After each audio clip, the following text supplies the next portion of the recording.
I am in an unfashionable part of England called Gateshead. You probably have heard of its better known and a more populous town, Newcastle, which is just across the river. But we're in the northeast of England, and we are currently bathing in some extraordinary, unseasonable weather. What's that? Cold It's or just windy? it's just hot. Oh, hot. It's hot. I was at running club last night, and we were just sort of just doing some 400-meter efforts down in the valley, and it was like high summer. It was just unpleasant.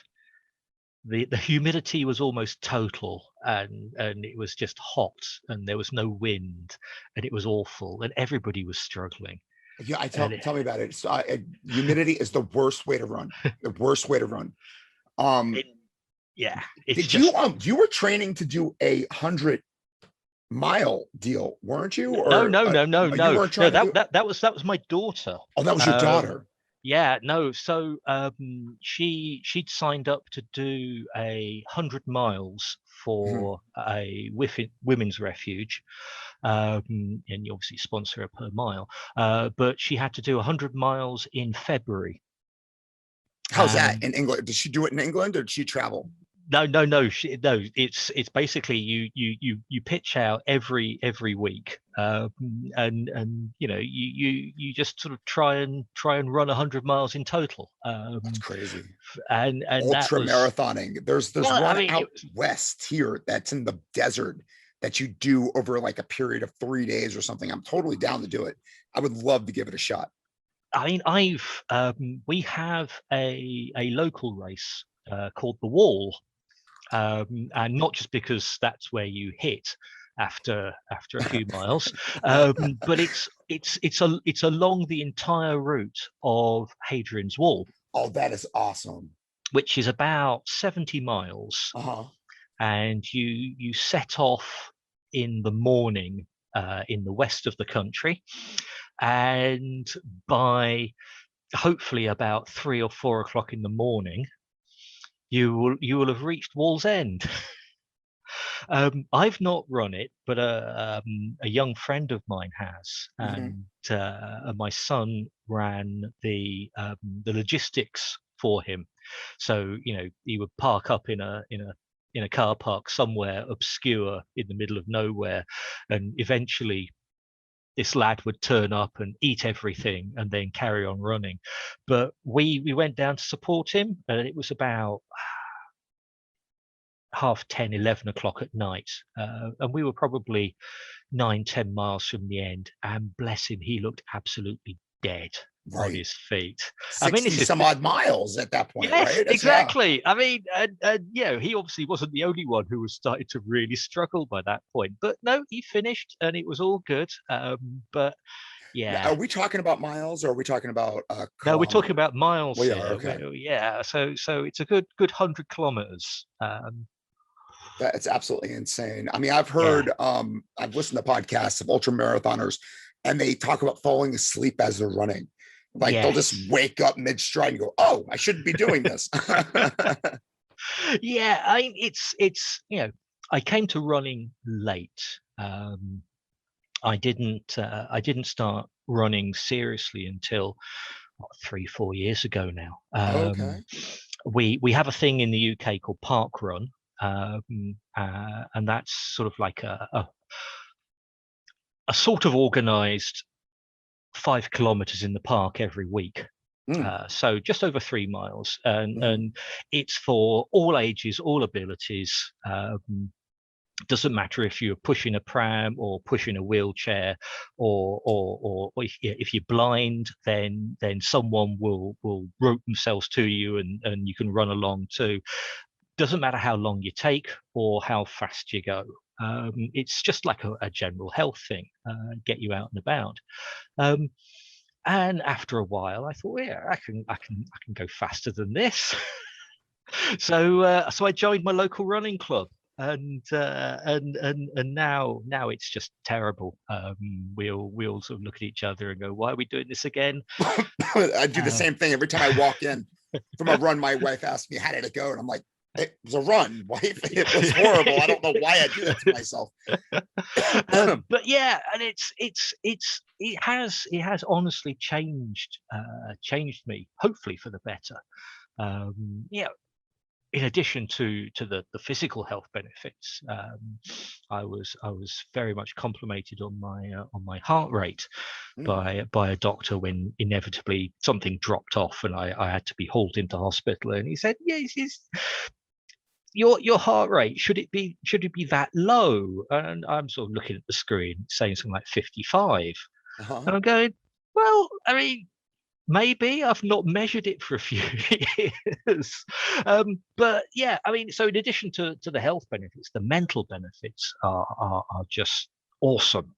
I agree. I mean, I've been doing it since I was a kid. I was an athlete in high school and middle school, and my mom got me into jogging, and I was in the army, so I was constantly doing this thing. Yeah. So like in later life, I'm 45 now. I'm just going to start doing it again.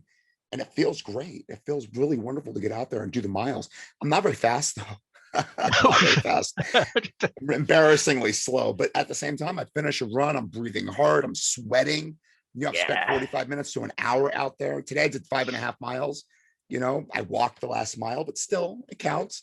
It does count. Yeah. I mean, and this is the thing, that it's as soon as you lace your trainers up, step out of the door, you're already ahead of the game. That it's the intention, and the thing that I find best is that I've lived almost all my life basically looking at my interior. I have a very rich imagination, and that's where I've spent most of my life, basically engaged in cerebral tasks and works of imagination, and I've really neglected the physical side of me. And you set out for a run and you think, well, your mind is still buzzing and it's whirring and you're thinking about stuff and you're worried about this and that and the other. You're plotting your latest novel, or you're thinking, I've forgotten to do that. I'll have to remember that when I get back in, and stuff like that. And after about 2-3 miles,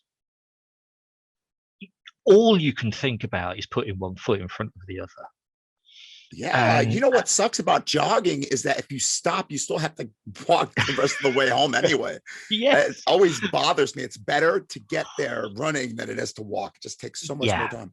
Yeah, and yeah, it's just sort of, when I get back in, I feel so much better. I mean, it doesn't matter if it's sunny, if it's cloudy, if it's dark, if it's cold, if it's wet, if it's hot. Yeah, it's just, have I been out? Have I really pushed it? Let me ask you a question though, in terms of running, because I mean, we're talking about something that humans have been doing, and that's why we survived as a species, right? I mean, are running and being able to do this thing and chase down animals and wear them down and run them off cliffs or whatever. I mean, we're talking about something that we as a species did to survive and we exist because of. And I know that you also do some martial arts too, and the martial arts is incredibly interesting. And I wondered forever, because I follow you on Twitter. I really enjoy your Twitter. I enjoy what you post. I enjoy your novels. If you've got a third one, what is it, the Kittridge stories, right? Oh, it's beautiful stuff. I love it so much. And you got the Red Mars thing coming out now. But I really want to know about the martial arts and the running together. Did that interest you in terms of getting in shape for your cardio, or was there a connection between the two? I mean, the martial arts thing, it happened more or less by accident. The martial arts became before the running, though. No, not at all. Okay. So the story is this: is my son what is involved in a group called Historia Normannis, and they are a 12th century British reenactment. So post post-invasion by the Normans, 1066, William the Conqueror beats Alfred at the Battle of Hastings and takes over. So that's the sort of period we're looking at. So early medieval stuff, post-Anglo-Saxon, post-Viking, but definitely pre-Tudor. And he's just turned 22, bless him, and he's accidentally ended up as the local group head. Oh, that's awesome. Of Normalis. So he said when first lockdown was announced back in March 2020, he said to me, "Look, I've got a problem in that I am going to lose my steel safe certificate because when he fights when he fights in with the society, we're actually using steel weapons. They're blunt, but they're still a lot of damage you can do with it." And he said, "I'm going to lose this certification if I don't fight." I said, "Well, obviously, can I help?" And he says, "Well, grab hold of this stick and come out in the garden with me." So we fought with basically sticks for 2-3 weeks. He straps this kite shield onto my arm, and we're out there in back in the garden and just hitting each other with sticks. And yeah, it's formalized in the sense that you can't hit someone's head if you and also the groin area, don't hit that because that would be bad. Everywhere else is pretty much fair game. Forearms and below the knee don't count as a hit, though they are obviously part. But if you do hit it, then it's no harm, no foul. After a few weeks, he says, "Right, so hands me this 12-inch knife." And he gets out his well, I mean, it's slightly unfair because his short sword is a lot longer than the knife he's just given me. And he says, "Right, come on then, try and stick me with it." And he's wearing a gambeson, padded armor, and I'm wearing my gardening coat. And he's wearing a helmet, and I'm wearing a woolly hat at this point. And it's not so much the damage that he can do to me, because if he clouts me with his sword, it's going to hurt. It's going to hurt a lot, and I was covered with bruises for the first few weeks. It's the fact that I kept on hitting myself in the mouth with my shield. There was blood everywhere. It was horrendous to start off with. That's fascinating. So the fulcrum of the shield was devastating you. Oh, it's just, but this was my own shield, and I was hitting myself in the face with it, trying to defend myself from my much faster, slightly taller, and a lot fitter 21-year-old as he was then. And it was just like sort of I'm all over the shop here, but slowly you learn. Slowly you get to inhabit your body better. You know how it's going to work. And obviously, I'm in the mid-50s. And my upper body strength is terrible because obviously, for the previous few years, I've just been running. So my legs are great. My arms are like tiny little dinosaur arms, and I can barely lift your anything. Flexibility, right? I mean, excuse me. In terms of your flexibility, your shoulders are just taking the brunt of what you're doing. Everything, literally, and it was just like I say, to start off with, it was awful. I couldn't land a blow. I kept on getting hit, and for basically, for 15 months when we couldn't train as a group, it was just me and him. Mm-hmm. Every week in the garden, knocking whatsits out of each other. So you started before the pandemic or during the pandemic? No, this was during the pandemic. Wow, as the pandemic started. And yeah, some days it was awful and weather, you and we have couldn't since had the opportunity to get with the group and do well more of a now.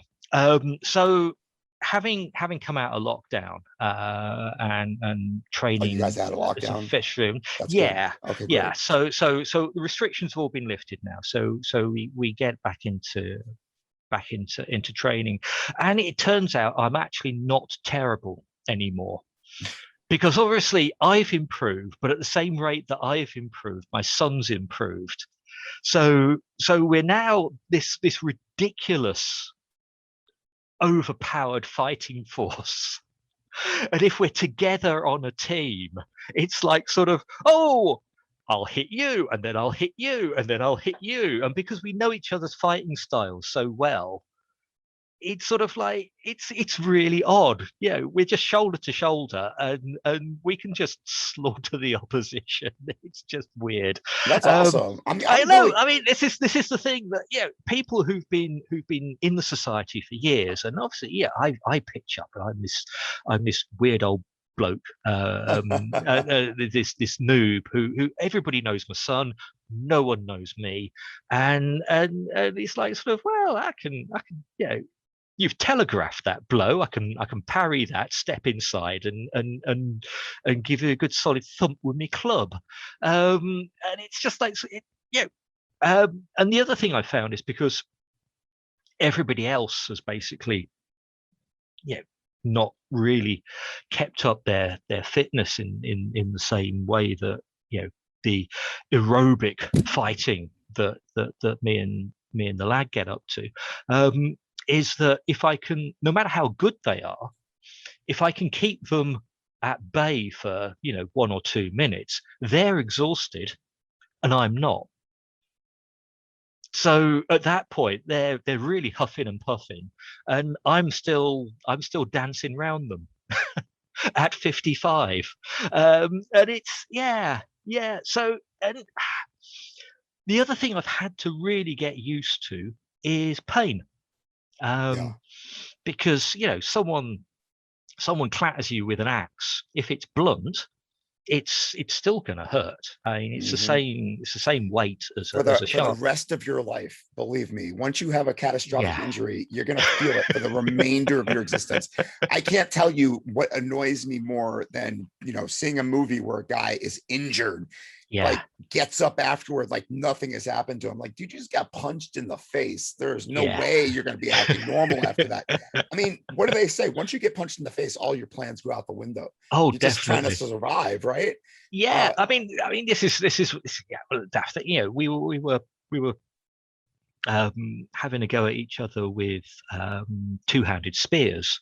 I mean, these are sort of 8-9 foot long oak poles with a blunted spear on the end, and we're trying to quite happily stab each other with these things, and the lad gets me right in the thigh, and it's like sort of it's a blunt spear, it's fine, it's not a problem, but he really gives it a good solid shove, and I step into it at the same time, so it gets real oof. And it's like sort of I'm sort of staggering around a bit, holding it leg, thinking that kind of smart. And we carry on fighting for a bit, and then I sort of think, well, this was coming in and says, is that blood? And I'm sort of looking down at my leg, and I'm going, yeah, that looks like blood. Let's not tell your mother. It's fascinating to me to think about battle, right? And the guy sitting in battle, and he's actually being injured to death by little tiny cuts here, an arrow there, unaware of how damaged he is, because you really don't know. No. At the end of the day, you're fighting through this thing. I busted my knee to the point where I needed to have surgery and parts of my patella removed from the joint itself. And I played the entire game of football without any realization that I was injured until the next day. My knee was so swollen that I had to take a syringe and draw the blood out. You know what I mean? In terms of character, recovering from injury is so significantly important, because then you know what injury feels like. Yes. You try to avoid that. Yeah. By being better than the other person, yes. right? So I mean, you don't want to get hit in the thigh anymore at that spear. No. I mean, it's the thing that it's the with all of the combat things, it's not how much damage you can soak up. It's about how can you avoid getting hit in the first place. Exactly. I wonder, because I mean, I did not. You did write some martial stuff into the Mars stories, right? The Kittridge stories. But you hadn't yet really explored the physicality of violence at that point. No. I find it also interesting that the violence in the stories, I mean, he does, is it a spoiler to tell how he goes to prison or no? I wouldn't have thought so. No. Well, I mean, let's kill somebody. He does kill somebody, right? Yes, I mean, he does shoot somebody. He literally goes up to someone and shoots them in the face. And but at that point, from that point on, the violence kind of takes place inside a spacesuit. Really, him, anyway. Yeah. And also the kind of deprivation of the necessities of life, right? I mean, he's reduced calories and the work effort and stuff like that. I mean, all of it's taking place within this suit. Would you, going into the future of your writing, because I know your newest book is the Mars story, so are you more aware of like martial physical? Yeah, I mean, this is certainly something that that I have definitely considered. So I mean, thinking about your comment about cerebral versus the more physical, because you're being more physical now in your life. It's interesting to think about how the pain that Kittridge, and excuse me, I have a Gallo glass in my shopping cart. Right. I am 100% planning on buying it, but for some reason there's no paperback. So I really want paperback. So I'm waiting to buy it. But I've only read the 2 Mars stories. Right. So I mean, in but I find it interesting that the pain is very cerebral in the story. Yes. I mean, and in Gallo Glass, it is very much. Great name, by the way. I don't think anyone actually. No. There are some fights in Gallo Glass. One particularly awful one.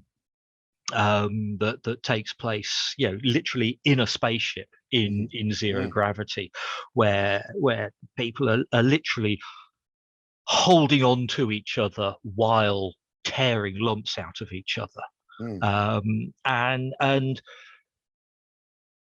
it's very visceral. In zero gravity, the blood, obviously, it's going in a straight line. It hits people and things, and it's the that's so interesting, because I'm thinking about violence in space, which we don't have an evidence of how the human bodies would react against each other, right? In space. No.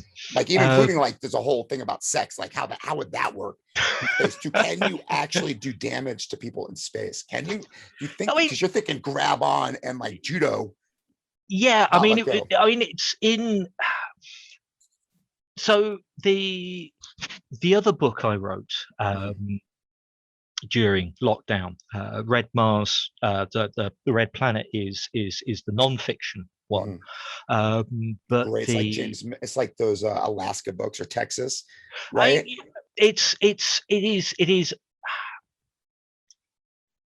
more of a pop science book. Red Planet is literally non-fiction. It is the story of Mars from start to finish, from just before it was formed to, I mean, I've taken it forward to sort of 150 years in the future, but it's all of the latest research about how Mars formed and how it evolved, and hopefully, how we're going to use it in the future.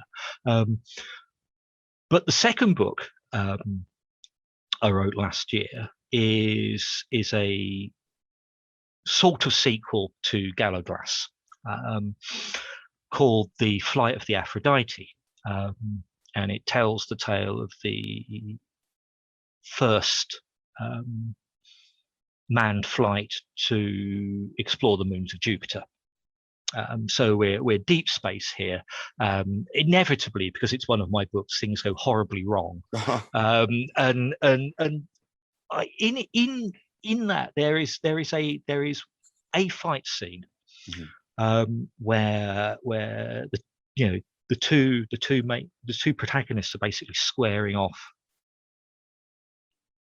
with each other, and they are fighting literally to the death in a spaceship in zero gravity, and it's astonishingly brutal because obviously you're used to, if you're in a fight, the automatic thing to do is to clench your fist and punch.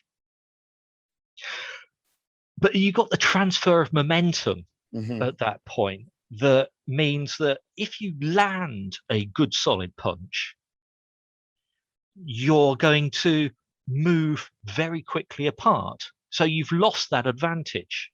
If you hit someone, you actually give them more time to recover, because you now have to try and get back to them in order to hit them again. I wonder, would it be as bad as punching somebody in water, do you think? Well, I mean, I just keep thinking about that one video on YouTube. It's an astronaut.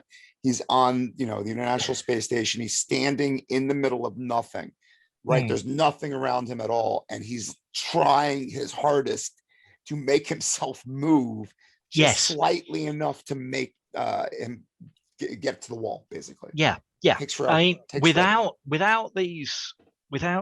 a point of contact, it's almost impossible. You can obviously use your momentum against the other person. So I imagined a fight where people would be literally bouncing off of walls, trying to angle their takeoff so that they would then strike the other person with all of their body. So got all that time in between flying across the room. But this is the thing. But obviously, at the point where you've launched and possibly they've launched at the same time, there's no course correction. You've got to wait until you hit another wall. And these things can be, until you actually come into contact with someone, and there's a lot of grappling. There is a lot of holding each other against walls, so using handholds to try and crush the opponent, and bear hugs and chokes and gouges. I mean, none of this is Queensberry rules. I mean, it's really unpleasant, quite disturbing to write. Completely different than the martial stylings that you're doing in real life. Yes, because there's no way that you're going to be swinging a sword in space or not. No, because I mean, because of the momentum, it changes the whole thing. But what it does give you an insight into is how debilitating and shocking pain is, and how much damage you can do to both yourself and to someone else, and how startling that really is.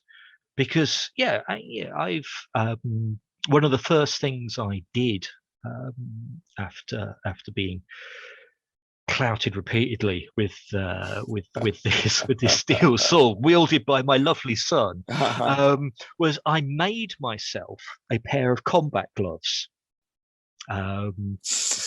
So So right? You kind of understand the progression of armor, right? It's this. Yeah. Okay, I got hit in the forearm, so I want to put some metal around that muscle so it doesn't happen again. So I made myself. So it's like a mitten. So it's got a leather palm and a linen back. It's and it's like sort of like a quilted wool on the back surface, and it goes down past the wrist to sort of mid forearm or so.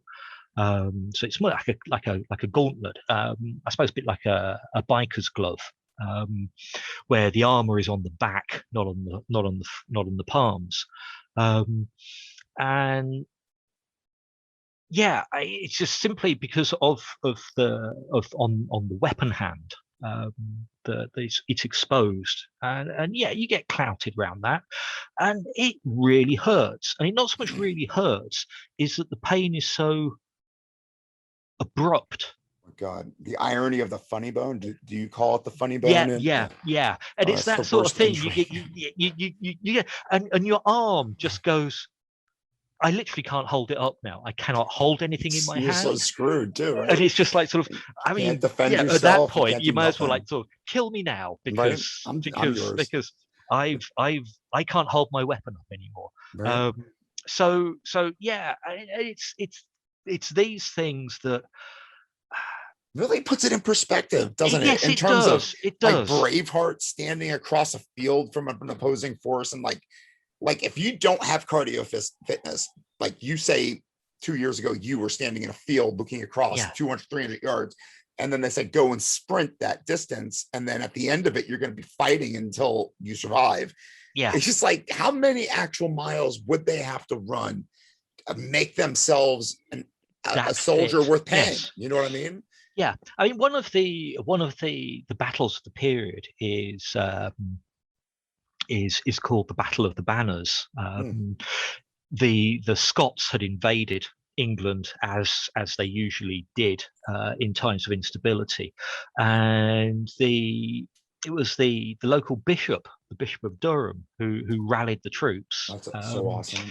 and the local knights and everything, and they met just outside a town called Northallerton, and the Scots were across slightly downhill, and the English had taken the position on the hill, and the right flank of the Scottish army were, I mean, fairly ill-disciplined, I think is putting it mildly, but they literally just charged the English line at that point over a distance of 300-400 yards. Yeah, and it doesn't seem like much. I ran a sprint when I was like a freshman in high school. Yeah. It was like, I was already an athlete, you know, I was in between. It was like the last period of the day. I was going into football practice. The coach of the PE class had run 400 yards and I raced these guys and I won the race. You know, it was like a minute and 10 seconds or something. And I was done for the rest of the day. Yeah. I'm a 15-year-old kid who works out regularly. I was done after a dead sprint for 400 yards. But I mean, you're running this distance, and you're carrying your weapons, you're carrying your shield. You might be How much wearing, you carry? How much with if you're actually like outfitted in infantry garb, which is the gabber? How do you pronounce it? The gambeson. I've got the gambeson. I've got the shield. I may well have a polearm. So if I'm got a spear fighting, I've got a two-handed spear, and I've got a melee weapon as well, which is normally my club. I'm wearing a gambeson. I'm wearing the padded mittens. I am wearing a arming cap, which is a padded hat, and on top of that, I'm wearing a steel helmet with a nasal guard. Not actually weighed that, and obviously it's distributed across the body as well. Yeah. But you're probably looking at. Doesn't matter. Your legs still have to bear the brunt. Yeah, I mean, you're still probably looking at 30-40 pounds. Yeah, quite easily. in weight, and the shield is probably the larger part of it, because it's basically it's a great big hunk of wood. It's 4.5, 5 foot high. Are you aiming for something specific when you're in your training, or is it just any weapon available at that point? Well, you have your favorite weapons. I use a club, and a knife, and for a two-handed weapon I'm using a spear. Because we're talking about, like, when you talk about the bishops rallying the troops, what the bishop is actually doing is going out into the farms and going, okay, farmer guy, get your son and your pitchfork. We're going to go line up and we're going to go kill some people, you know? Yeah. I mean, basically, I mean, this is defending your homes at this point. In the Norman era, you had a feudal system where the landowners were the barons. They were the knights. They would have their mail armor, and they would have their swords. They would probably have their horses, and they would probably hold a certain number of retainers as well, who would probably fight on foot, but they would also have mail armor. But all of their tenants, the people who worked the land for them, owed their lord a period of service in arms. So without many exceptions, every able-bodied male would have at home, they would have their weapons, not necessarily a specific weapons, but they might have a spearhead, but they would also be using their farm implements on a day-to-day basis, which they would then rehaft on a long pole. They would have clubs, they would have axes, they would have long knives. If they had padded armor, they would wear that. If they had a helmet, they would wear that. And that would pretty much be it. Everybody would have there would be a muster point for the local troops. You would all meet up there. Then you would march together to the next muster point and meet up with everyone there, and you would basically just sort of collect an army together of everybody who lived around you. Right. And you could muster an army relatively promptly, within probably a couple of days of a few thousand people. The quality of the troops is obviously a different matter, and it would be very much a question of how many casualties is your side going to take before everyone decides, actually, we're going to run away. It's really fascinating, because I was reading about a Civil War what if type of situation, and the author kind of got into new soldiers versus seasoned soldiers. The new soldiers are a little bit more timid to stick their weapons in the face of the enemy. The more seasoned guys understand, it doesn't even matter. We're going to die anyway if we're going to die. It's kind of like everybody's afraid at first, and then the more seasoned you are, the people around you actually get seasoned as well. Yeah, and this is part of the problem with a feudal army, in that you're expecting a bunch of farmers, fresh, who may or may not have fought before. They might have had one or two engagements, but a lot of people realized very early on that if you swap their their service of arms for taxes at that point. What you can then do is you can use those taxes to hire fewer but better troops. So that are dedicated to learning the trade of so soldiering. Exactly. So rather than having a thrown together militia, what you can do is you can hire a bunch of Dutch mercenaries from Flanders, and you only need a couple of hundred of those guys. And yeah, I mean, sure, you can probably face off a couple of thousand peasants armed with spears, simply because these guys know what they're doing. Do you have a character in mind when you're working with your son, or with the well, the I group? mean, as part of it, part of the society is about putting on a combat show. So obviously we're being England, we're very blessed with castles. And one of the organizations we work with is called English Heritage, and what they do is they basically say, well, we'd like to put on a show at this castle. Can you get together some people and come down for the weekend? At which point we'll get everybody together and pitch up.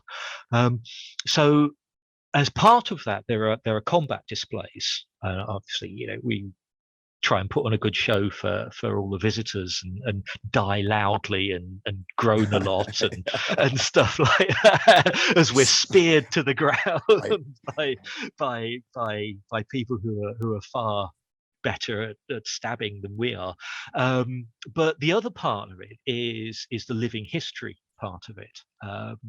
So when we're not stabbing each other, we are trying to depict what it would be like to be a 12th, 13th century farmer, what it would like to be a weaver, what it would like to be a woodsman, or a tailor. And my son is one of the cooks. So every so often he inflicts something 12th century on us in the cooking line, and some of it's quite because I mean, this is the thing that you don't readily realize just what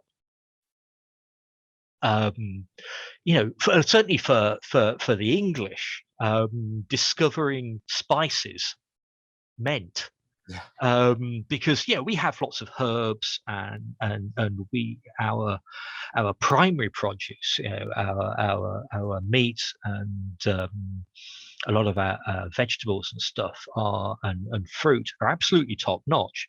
What we lacked things like pepper, which we would have to import at vast expense overland, nutmeg, and things like chili, and all of the New World spices simply just didn't exist. We didn't have potatoes, we didn't have tomatoes, we didn't have zucchini or all sorts of stuff like that. So you sort of look at it, you think, well, you look at a meal that you have, and you think, well, if I took out everything in this meal that wasn't available to someone in the 1200s, what would I be left with at this point? And you kind of think, well, actually, I'm going to have to be a lot more imaginative of meals, because I've got such a small palette to work with. So that's his problem, not mine, fortunately. But my job is I've taken over the sewing for the group. Interesting. What a great, I mean, every soldier should know how to sew. Absolutely. They said, I learned that in basic training. They're like, okay, you have a rip, fix it. That's like every soldier should learn how to sew. Yeah. This is you put a hole in your socks, no one else is going to darn it for you. You can't say to your mum, you know, definitely don't want to exist with a hole in your sock either. It's the most miserable experience. It is, so absolutely. So you've got to darn your own clothing. So yeah, I make all the prestige stuff. I make the cloth armor. I but wanted I to also ask, does it make you interested in branching out into armoring? Maybe, I know that, I mean, you're working from more of a rustic element with the 12th century soldiering, but I yeah. mean, if you get more into the 13th or 14th century, you get like armor. Would you be interested in looking at the technology there? Because I mean, you are a scientist, right? Yes, That's the what you got your start from. we the highest. We have the steel helmets. Would you want to And, know how to make those? I mean, God, can you well, imagine? I mean, I can fully imagine spending the rest of my life, with a full workshop. I'll have lathes and a forge and an anvil And very, very sore forearms. and very sore and I could literally spend the rest of my time just A turning point, wood and right? bashing I metal. agree with you. There's a point where you're like, okay, I'm done learning new things. This is it. I'm not doing anything else. No, this is one of the real blessings Mhm, in my life is that I have never been bored. mhm. I have always been reasonably handy, which is nice. So for example, I'm just sort of thinking, well, if I'm going to go to a show, then am I going to want to stand up the whole time? No, I'm not. I'm an old man. I'm gonna want to sit down for a bit and do my sewing and things like that. Just Mhm. I'll make myself a chair. I'm gonna go out and I'm gonna source some proper English hardwood, and I'm gonna make myself an authentic 12th century seat. And my whole life has been punctuated by the cry of, well, how hard can it be?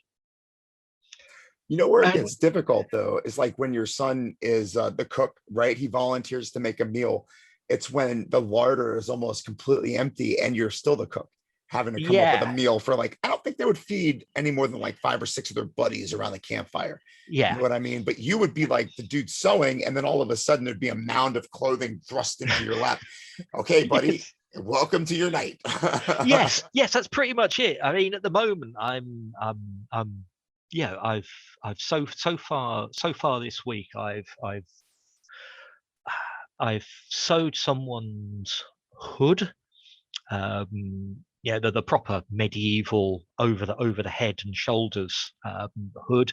I've made 2 pairs of hosen, which are the woolen stockings, and I'm halfway through making someone's undertunic. Because I'm super literally, jealous, actually. Wow, I've literally just dumped. My son said, we've run out of pins. Can you crack on with these? So he just basically just dumped this crate of clothing next to me, and I'm going, yeah, I've got a bit of time. I can sort this out. Are you doing it just needle and thread, or are you using a I machine? mean, the society regulations are that you can use machine sewing for the bits that don't show. But for the bits that do show, they all have to be hand sewn using traditional period techniques, and obviously using period material as well. So God, man, that's I'm listening to you talk about this particular aspect of your life right now, the tools of war of 12th century England. And I can picture another Mars book coming out of you where this is the topic. It goes with your your religious stance with writing too, right? I mean, these people were fighting and knowing that they were going to go to heaven, right? yes, They had this yes, idea that they were fighting for something that was, I don't know, maybe not as important as the religious aspects. I don't know, it's fascinating. It really is fascinating. What can we expect from you going forward with your writing? Do you know what your next project is, or is that ruining things? No, not at all. So we've got a already written. I'm in the middle of the copy edit of The Flight of the Aphrodite. That is due out. The sequel to Gallowglass. Yeah, due out in March. You don't need to have read Gallowglass, so it is sort of a standalone, but there are continuing characters from Gallowglass that go into Aphrodite. So Aphrodite is very much one of my favorite films, and it's one of those guilty pleasure sort of films, is Event Horizon. Oh yeah, it's a great movie. Which is absolutely terrific, and and Sam Neill and Lawrence Fishburne chewing the scenery magnificently in that. But it's got that sort of vibe to it. So it's sort of half Solaris, half 2001, mixed with the aesthetics and the sensibilities of Event Horizon. It's either the best thing I've ever written or the worst thing I've ever written. I'm simply going to leave that to the reader to decide. All you can do, isn't it? Yeah, but exactly. I mean, the publishers are happy with it, and that's good. So that's out in March 2022. After that, we're about to start negotiating another contract, and I would like to continue the story that I've set in motion with Aphrodite. But I've got other projects on the go as well. I've got a few short stories on the go. I've been invited to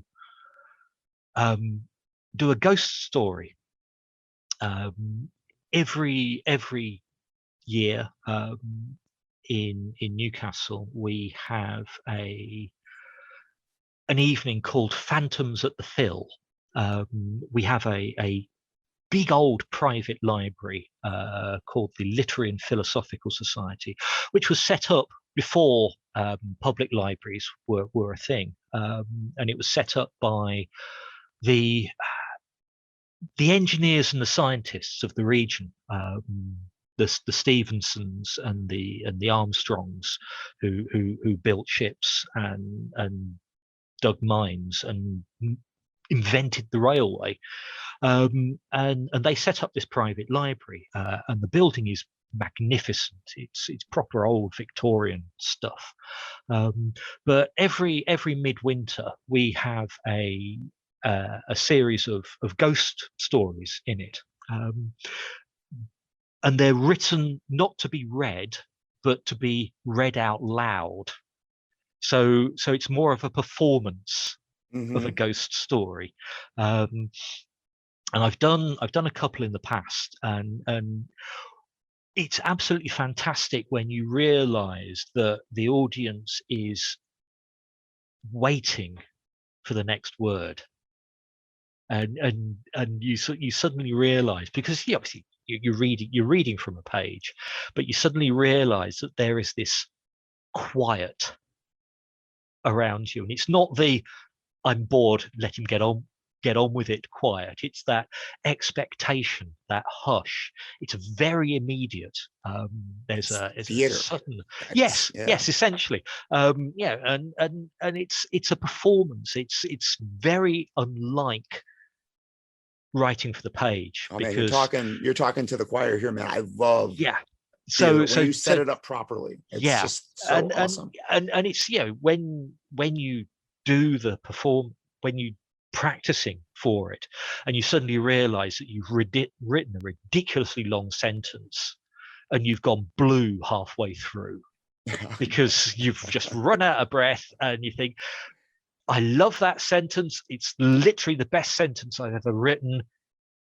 Off it goes. I've got to strike it out and write something different, because I can't speak that without falling over. And it's so that's something I'm up to do. That's awesome. And I've started sort of noodling something just in private, a sort of like a linked series of novellas that may or may not ever see the light of day, but it's sort of like a low and dark fantasy set in a secondary world, which definitely goes to the combat side of what I'm doing. So they're basically just sort of short adventure stories, but they're sort of battling mad wizards and madder gods and righting wrongs and just doing slightly heroic stuff, I think. But so it's sort of pseudo medieval world thing, and if I'm in, I've got a few hours to spare, I will sort of dabble in that. And I've written a couple already, and they're fun, and it's very much sort of like a palate cleanser. I'm not expecting high art from this, but they're fun stories, and I may just sort of like say, well, stick them out on Kindle 99p, see if anyone likes them. Are you publishing through the publisher or on your own? No, I will probably just pump this out myself. Oh, okay. Yeah. And all right, so you're actually a hybrid author then. You have a lot of stuff. Yes, I mean, I will do that. One of my other hobbies, of course, is bookbinding. So I've taken some of my out of print books, some of my early works, short story collections, and a couple of novels, and I just print them out and bind them myself. Proper hardback bindings. I print them, I fold them, I sew them, I glue them. I put them between covers, and I mean, it takes ages. It's great. Well, I just recently discovered that the old school novels that I read as a kid, paperback, whatever, are so cost prohibitive. You have to run like hundreds of thousands of copies through a printer to make it actually worthwhile. And these are books that I thought were, easily made. It's interesting binding, right? Yeah. I mean, with print on demand and stuff like that, it becomes a lot easier these days. But I mean, so it's just like sort of, well, people kept on asking me, what am I, God, how does that? I'm looking to get hold of a copy of this. Do you have any left? And I'm saying, well, no, but I can make one. That's so awesome, man. That goes so with the sewing thing too. Yes. It's kind of like Simon Morden, or Dr. Simon Morden came from the past as a tailor, right? I mean, how does do you know anything about the past of your family? And no. I mean, I come from just a regular on my mum's side, where she comes from a farming background, agricultural. Very rural background, and my dad was basically East End secular Jew in London. They got evacuated during the Second World War out to North Wales, where his dad worked in the civil service, and then when they moved back. They didn't move back to London because a lot of it had been bombed out. They moved to the south coast, and that's where he met my mum. So we're very far from anything interesting, really. Well, I mean, in terms of your father, right? If you go back through that genealogy, there's a big chance that you weren't like in England at that particular point in time, history-wise, 12th century or whatever, right? I mean, where would you have been? You probably would have been not Probably. Europe? I mean, either most likely it probably would have been in Spain. Spain. Oh, interesting. Where that's where the Sephardic Jews came from, and the other alternative is Eastern Europe. Eastern Europe, yeah, that's what I was thinking. They're Sort of, above Greece, kind of. Yeah, I mean, Russia, Bulgaria, Romania, Poland way, and I mean, obviously, the records are very much probably lost a long time, right? But yeah, but yeah, we have that in our family.